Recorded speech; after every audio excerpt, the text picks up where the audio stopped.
Hello, everyone, and welcome back. I want to add a quick clarification on something. On yesterday's video, I talked about Amy Klobuchar possibly being a vice presidential candidate for Joe Biden. Obviously, she has taken herself out of the running. She has removed her name from consideration. She did this on the 18th. A little peek behind the curtain. I filmed that video on June 16th, so 3 days before it aired. I had some obligations to attend to this week where I felt that I might not be able to get a video out or get a video out, of a good length and a good quality.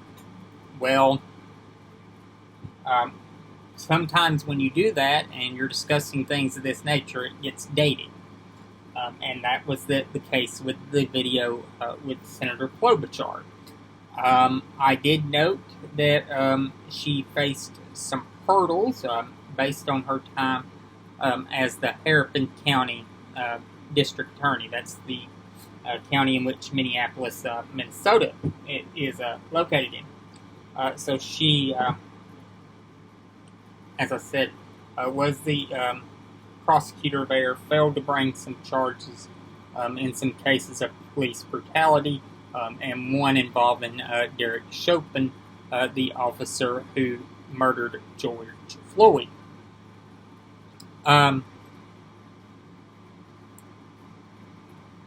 She has called on Joe Biden to put a woman of color as his running mate.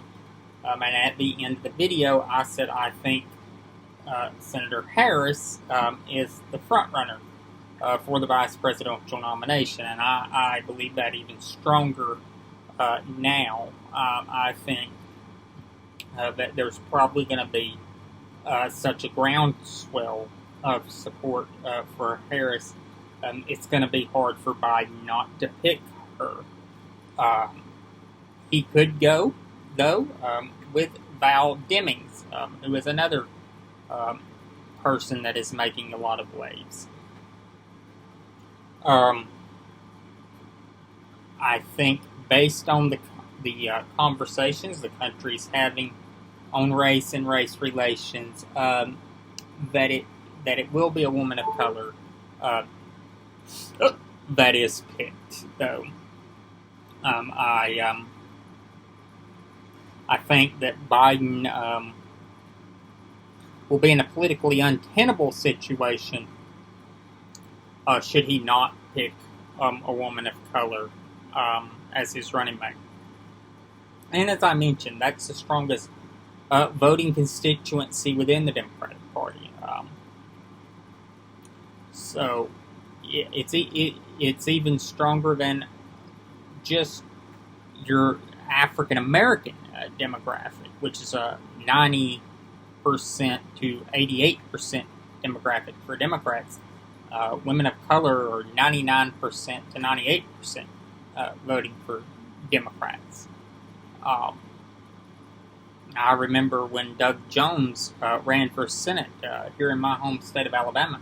He got 99% of votes of African American women, and Roy Moore got none. Like, it was minuscule. So I think that the groundswell of support is there for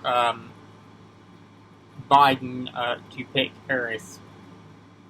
And I do believe that Harris will be the nominee, the vice presidential nominee at this point.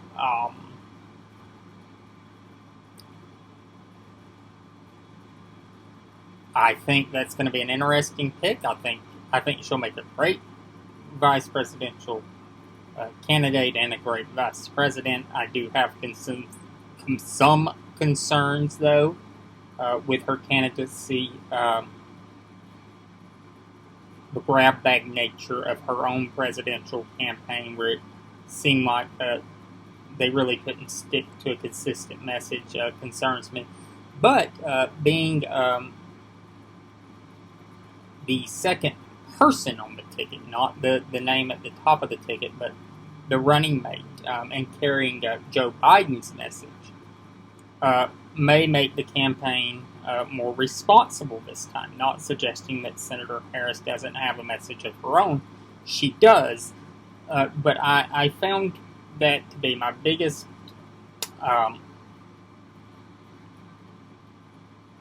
regret looking back on her campaign.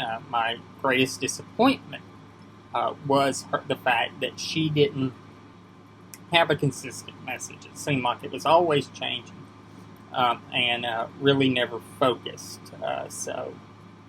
And there were other aspects in the campaign where I was not particularly pleased with positions she took. I think she was talking about too much relying heavily on executive action rather than working out complicated legislative solution. And as we have seen, sometimes executive action can spur great things, but it is easily undone, and sometimes can produce disastrous consequences down the road. Well,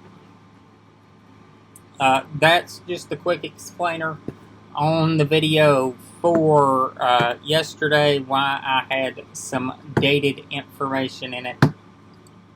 Wanted to give y'all a quick update and be transparent. I'll see y'all later.